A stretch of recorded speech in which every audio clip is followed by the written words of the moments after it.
From the studios of WWAY, it's the CB-McGrath Show. The CB-McGrath Show is brought to you by your Carolina Ford dealers, Papa John's, AARP, Reed's Jewelers, Molly May, and Harris Teeter. And now, here's your host, Mike Vaccaro. Well, good morning. Welcome, everybody. Mike Vaccaro here along with the coach, CB-McGrath, getting you set for another show here. A lot to talk about. We'll recap two thrilling games for UNCW, including an overtime win for the Seahawks yesterday.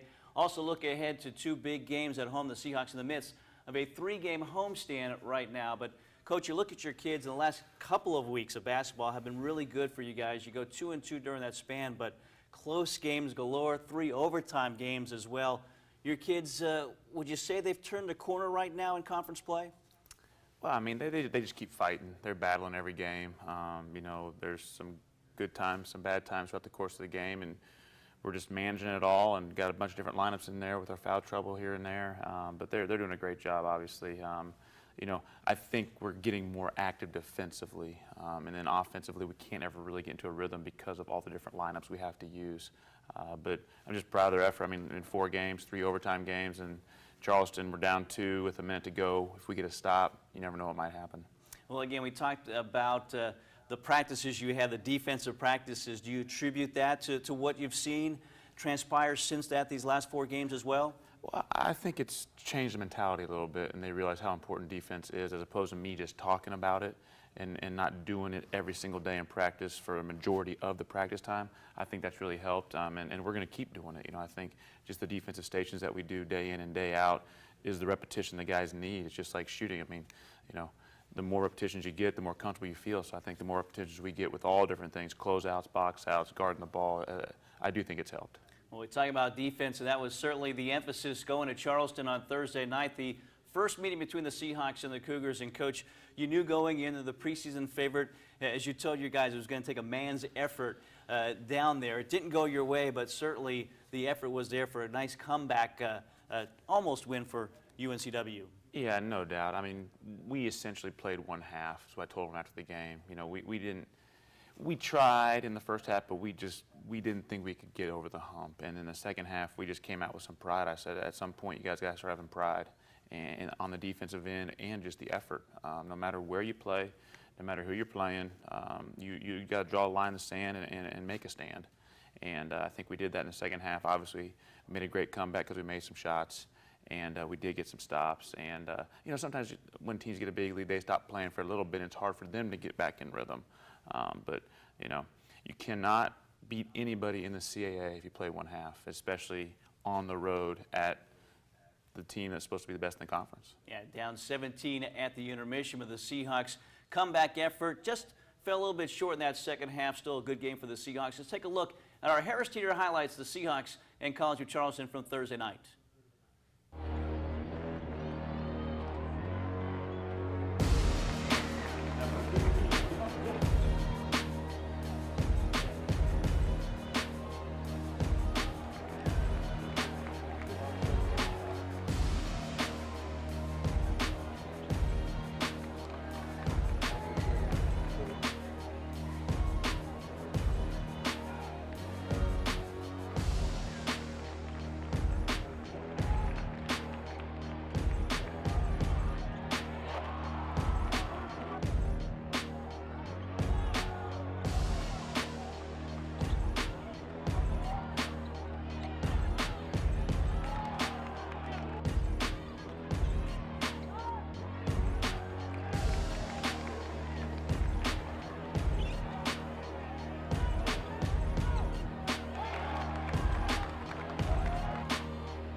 So again, nearly coming all the way back. The Seahawks once again down 17 at the break. They fall 80-76. They out-rebound Charleston in this game.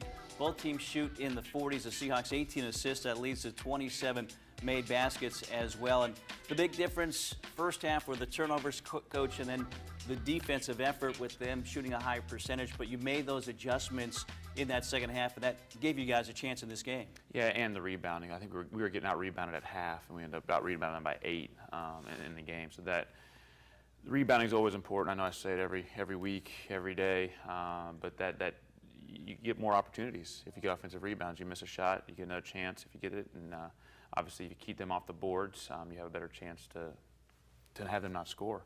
But turnovers, we cut them in half. Yeah. We had 10 at half, only had 15 in the game, and one was on the last play of the game, but the game was essentially over. So playing that whole second half with only 4 turnovers, that means we got a bunch of shots and got a bunch of opportunities to get offensive rebounds, so that is a key in every game. You look at some of the individual scoring leaders. Ty Taylor with a career-high 23, shot 8 of 12, 5 of 8 from three-point range. Good game for him. Double-double for Kaycock with 20 and 13, and then 18 from Tally as well. And so the last couple of games, you know, last week it was Jalen Fornes getting the 20-plus points. Here this week it's been Ty Taylor, so you have a legitimate third scorer now offensively. Has to be a big plus for you guys. Yeah, it is. Obviously, Jalen had a big week last week, and Ty had a big week this week, and they both have opportunities every game, and we see how they're doing, who's playing best. But you know, we obviously depend on Devontae and Jordan to do it every single night. And the last couple games, they've been in foul trouble and fouled out. And Tally fouled out last week too, and Devontae fouled out last week. So we need Jalen and Ty to step up and pretty much every game, and they've become more consistent, which has really helped. So again, a tough setback for the Seahawks, 80-76, the final score there, the first of 2 meetings. The Seahawks will play Charleston on Senior Day in Trask Coliseum later on this year. We'll take our first break of the morning. When we get back, we'll talk about another thrilling game in Trask Coliseum. Last night, the Seahawks and Towson hooking up for a second time this season. We'll have those highlights coming up next.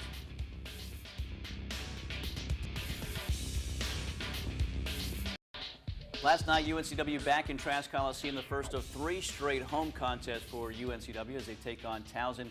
Coach, second meeting with Towson, you lost to them on the road. Helpful to play them pretty soon. You play them January 5th and then again last night. Does it help you in your prep second time through here? It was definitely easier to prepare for them because we only had that day in between. You know, if you have the Thursday game, it probably doesn't matter either way. But since we had played them once, our guys were familiar with their personnel, how they played us the last time, how we played them the last time in terms of defense and offense. And so that definitely helps. You know, they did a good job of executing their defensive game plan. We put some stuff in to try and counter that, but then they countered with it too, and so we really struggled on the offensive end, but both teams did. It was more of a defensive battle than anything last night. Yeah, kind of a grinded-out type of game, and 2 minutes in, you're without Devontae Kaycock, 2 fouls early on. What are you thinking at that point? Because, it's again, those fouls just keep creeping up, and that early in a game like this didn't really be, you know, it wasn't a good thing for you guys at that point. Yeah, it wasn't. You know, we got off to a good start. I think it was 4-0 maybe, or 6-2, and then Devontae got his second foul, and he had missed a little shot at the goal too. You know, and a lot of stuff that we put in was to get Devontae the ball at certain areas because they did a nice job of not letting him get the ball in certain areas last game. And then all of a sudden that happens, so you got to change your offensive game plan, and we never got into a rhythm. It was just a struggle. It was a battle, but the guys kept at it. They kept at it. They kept at it, and different guys kept the ball alive. Marcus Bryan was huge for us. You know, Jalen got an offensive rebound here or there.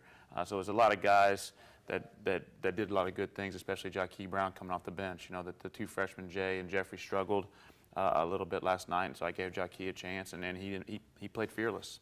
Yeah, I don't think you win this game without Jackie Brown last night. The Seahawks down 12 at one point in this contest. They come back, send it to overtime, and win this game. Impressive win for UNCW. Let's take a look now at our Reed's Jewelers highlights.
Even the beard liked it. Lot to like in this game. 73-71 overtime win for UNCW. The Seahawks come back on the glass. They were out-rebounded, but a great effort in the second half as they out-rebounded Towson in the second half, 29-22. Coach, you hold them to 36% as well. So, boy, this one, again, a grinded-out type of game, and you guys able to get it done in overtime.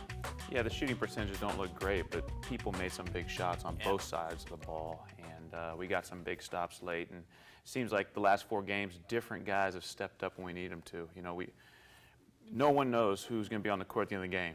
You know, I have a lineup that I'd like on the court at the end of the game, but it hasn't been there these last few. And you know, Devontae, I love his attitude. He doesn't have a woe is me. He's the first guy off the bench cheering for anybody. Anytime a shot goes up, anytime we need to stop, he's the first guy cheering. And you like that out of one of your leaders. Even though sometimes he feels like he gets picked on, he doesn't let it bother him and his attitude towards the team. Yeah, he was biggest cheerleader on the sidelines there for UNCW. As for the littlest guy in the court, Jaquie Brown, 28 minutes of action for him, a season high, 9 points, 3 rebounds, 3 steals as well. A big game coming off the bench. 20-point night for Ty Taylor. 13 rebounds for Marcus Bryant. Coach, a career high for him. As you said, you won't give him up for anybody, and you see why some of the big things he does in a situation like this. Yeah, I mean, that one of those highlights, he got the offensive rebound, just tapped it to Jalen, and Jalen got the layup. That was huge to start off the overtime period, get us start on the right foot, you know, but you just read it, a lot of guys making plays. Jaquie, yeah, he's a little guy. We're at some point going to figure out his real height.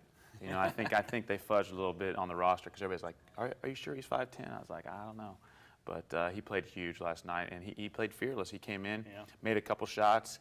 That got everybody going. You know, when guys come off the bench and do something to spark us, that gets everybody going. And I tell them it doesn't have to be a shot. Sometimes it can be a stop. Sometimes it can be a rebound. Sometimes it can be an assist. It can be a lot of different things, a steal. But Jaquie last night made some shots, and that really got everybody going. And you're talking about Jalen Fornes, only 3 points through regulation. He had 7 in the overtime period, 10 to finish that game, so he was big as well. A lot of big moments, a lot of big plays and players, and a team win for UNCW in overtime last night against Towson.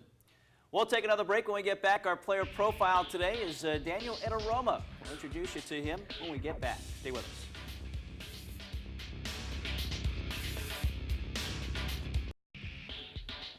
Coach, you take the job in April, putting things together, a staff, a schedule, and a roster as well. And Daniel Etoroma, he's a guy who was kind of a practice player a year ago, but you decided to put him on the roster to try to add some depth to this team.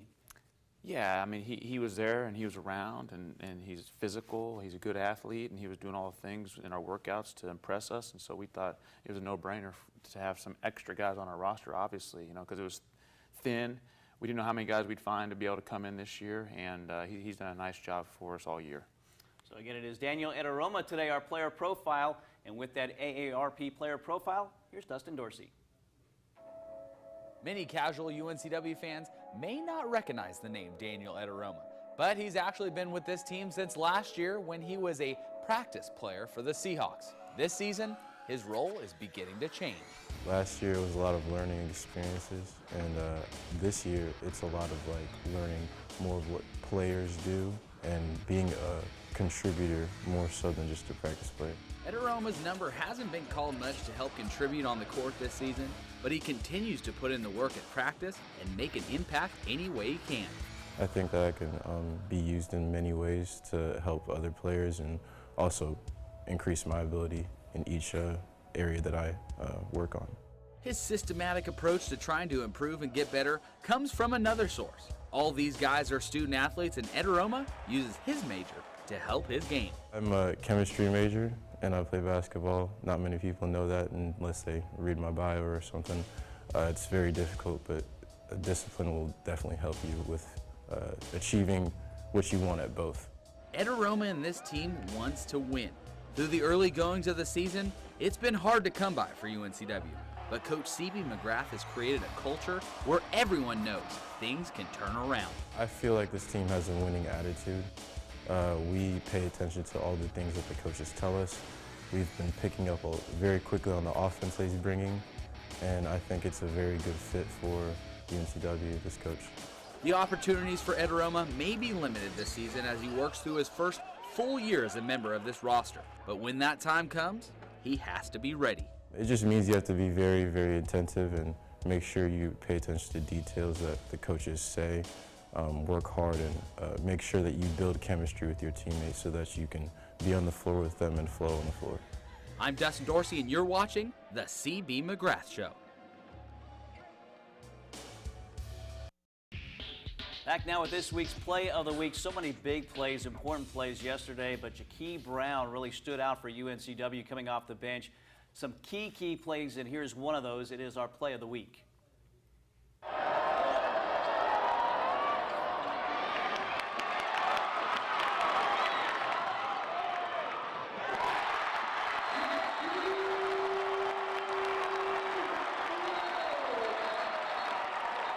He's energized, the team energized as well. Jaquie Brown, a big game yesterday. Again, 9 points in 28 minutes, a career high for the young man. That's our Play of the Week.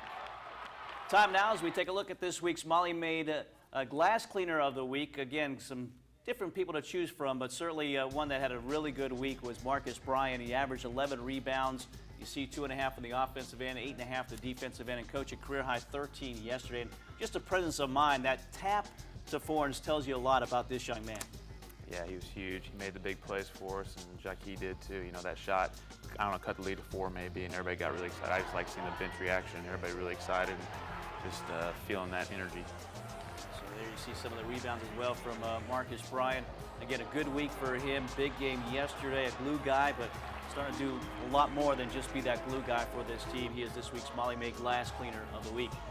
As for this week's Carolina Ford Player of the Week, again, some other guys contributing, and this week it was Ty Taylor. Some really good numbers this week for the sophomore. 21.5 points. He shot 54% from the field, 43% from 3, 88% from the free throw line. And again, that third option starting to emerge right now for UNCW. Yeah, he made some big shots. Obviously, in Charleston had a big second half offensively, and then last night made some shots to keep us in the game, get us going again. So he had a big week, and hopefully he has a lot more big weeks the rest of the year and in his career. Yeah, the Wichita State transfer starting to really find his way in this offense, in this team. Good week for him, our Carolina Ford Player of the Week. Once again, Ty Taylor. We'll take our final break. On the other side, we'll preview the week ahead for UNCW. They're home for 2 more games, and we'll talk about them coming up next. Stay with us. Well, 8 games into an 18-game conference schedule. To take a look at the up-to-date conference standings, William & Mary and Northeastern atop the standings at 6-2. Then it is Charleston and Hofstra at 5-3. 4-4 records for Towson, Elon, and Delaware as well. The Seahawks coming at 3-5. Madison at 2-6, 1-7 right now for Drexel. But again, a lot of basketball still to be played, and teams where they weren't picked preseason right now. Very interesting standings heading into this week of basketball. And let's take a look now at this week for UNCW. The schedule delivered by Papa John's. The Seahawks stay home in the midst of a 3-game homestand. Thursday, first meeting with James Madison. That'll be at 7 o'clock. And then Saturday, first meeting with William & Mary, also at 7 o'clock. And Coach Madison, it took them a while to win conference games, but now they've won 2 straight. A team that only returns 2 players from a year ago, so a lot of new players on this roster. But certainly they're getting things going right now. Again, winning their last 2. Yeah, obviously they're starting to feel more comfortable playing together and getting those 2 wins. They got some momentum coming in. But the fans at Trask haven't, they've gotten their money's worth the last 2 times. We've had overtime games, so we need everybody coming out, fill that place up, and try and intimidate James Madison because they haven't seen an environment like that. All right, again, so that's Thursday night, 7 o'clock, the Seahawks and the Dukes. And then Saturday, William & Mary in town, 7 o'clock as well. Coach, best of luck this week. Thank you, Mike. For CB McGrath, I'm Mike Vaccaro. Thanks for joining us here. We'll see you next Sunday morning, another edition of the CB McGrath TV show. Have a great day, everybody.